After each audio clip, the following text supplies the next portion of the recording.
तो अत्यंत महत्वपूर्ण यहाँ पर वर्णन इस बात का है कि अर्जुन ने अब यह निर्णय कर लिया, डिसाइडेड, इस बात का निश्चय किया कि मेरे को युद्ध नहीं करना। भगवान श्री कृष्ण दोनों सेनाओं के बीच में उसके रथ को लेके गए, उसने दोनों सेनाओं का अवलोकन किया और भगवान श्री कृष्ण से अनेक प्रकार के तर्क किए, आर्गुमेंट्स, अपने प्रस्ताव रखे, अपने पक्ष में प्रस्ताव इस पक्ष में रखे कि क्यों युद्ध नहीं करना चाहिए। वाई, पहला कारण अर्जुन ने बताया कि इसमें स्वजनों की हत्या होगी, अपने ही लोग मारे जाएंगे जो पिता के समान है, दादा के समान है, भाई है, संबंधी है, परिजन है, और एक नहीं अनेक मारे जाएंगे, इसलिए इस युद्ध को नहीं करना चाहिए। फिर उसने दूसरा तर्क दिया, सेकंड आर्गुमेंट, बुजुर्ग नहीं रहेंगे घर में, elders will not be there, बुजुर्ग नहीं रहेंगे। दुर्भाग्य से आजकल के लोग सोचते हैं बुजुर्गों का नहीं रहना अच्छा है,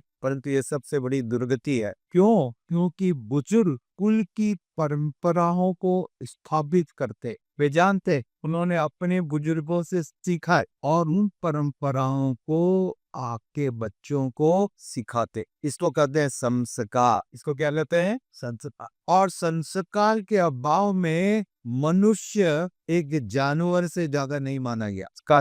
तो अर्जुन इसलिए उन संस्कारों की रक्षा करने के लिए फिर तर्क देता है। तीसरा तर्क है उसका कि बुजुर्ग नहीं रहेंगे तो संस्कार समाप्त हो जाएगी, यहाँ तक कि पूर्वजों को जल देने वाला भी कोई नहीं रहेगा, क्योंकि जब संस्कार नहीं रहेंगे तो श्राद्ध कैसा, तो पूर्वजों का परित्राण नहीं होगा। जब पूर्वजों को भगवान का प्रसाद अर्पण किया जाता है तो का मुक्ति होता है अपनी योनि से, ये अलग अलग प्रकार की योनियों में। तो इस प्रकार से अर्जुन ने ये तर्क दिया और साथ ही साथ यह भी बतलाया कि इसके कारण स्त्रियों का शोषण होगा। जब घर में कोई बड़ा बुजुर्ग नहीं रहेगा तो दूसरे लोग स्त्रियों का शोषण करेंगे, एक्सप्लॉयटेशन करेंगे, और इस प्रकार से एक्सप्लॉयटेशन होने से अवांछित संतानें होंगी, वर्ण संकर पैदा होंगे। ठीक है, तो ये सब अर्जुन के तर्क है और जो कि जस्टिफाइबल है, सही प्रतीत होते हैं। आजकल हम देख रहे हैं इस प्रकार से वर्ण संकर हो रहे हैं, क्योंकि स्त्रियों के ऊपर कोई नियंत्रण नहीं है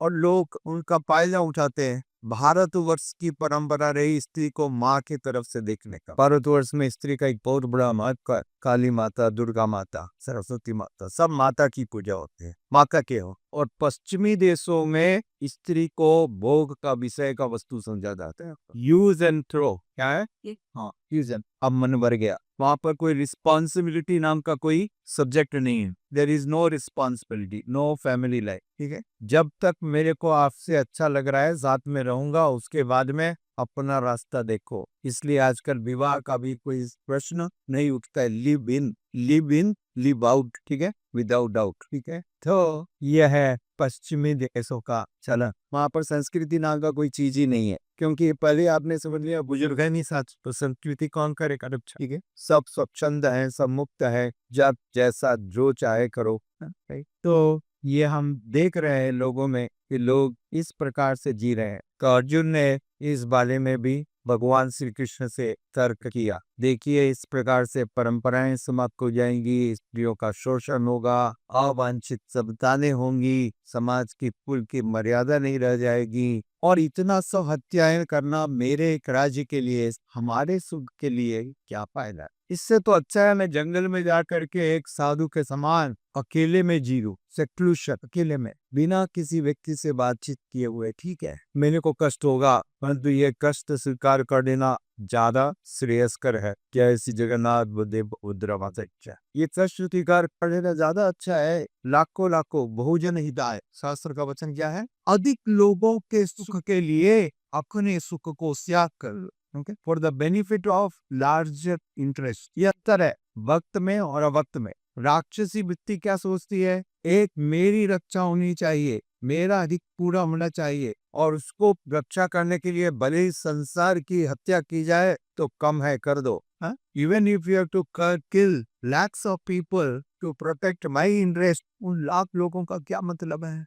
मारो उनको, मेरे को सुखी रहना चाहिए। परंतु अर्जुन का विचार देखिए आप, उतना महान है। यह भक्त का लक्षण है। अर्जुन ने कहा, हे कृष्ण, भले ही मेरी निंदा हो, मेरा अपमान हो, मुझ निहत्ते के ऊपर ये लोग आक्रमण करे। क्या कहा? हाँ, मुझ निहत्ते, मैं आप ये धनुष बाण रख दे रहा हूँ, मेरे ऊपर ये लोग आक्रमण करके मेरी हत्या भी कर दें तो मुझे इस बात का कोई दुख नहीं होगा। यहाँ तक क्यों तैयार है ये सोचिए, अपने जीवन का उत्सर्ग अधिक लोगों की रक्षा के लिए। ये सारे महान गुण है अर्जुन में। नहीं? वो कोई डरपोक नहीं है, भयभीत नहीं है, क्योंकि यदि भयभीत होता तो इसके पहले तो उसने दुर्योधन को बंदी बनाया, दुर्योधन को छुड़ा करके लाया, सारे कुरुओं को छुड़ा करके लाई, इतने अलग अलग युद्धों में अलग अलग जगह समय वक्त, ठीक है। जब द्रुपद से दुर्योधन और सारे कौरव युद्ध करने गए थे, सब परास्त हो गए, अर्जुन ही जीत कर आए ना, राइट। तो अनेक बार ऐसी घटना घटी, जिससे प्रतीत होता है अर्जुन के पास भय नाती कोई चीज नहीं है,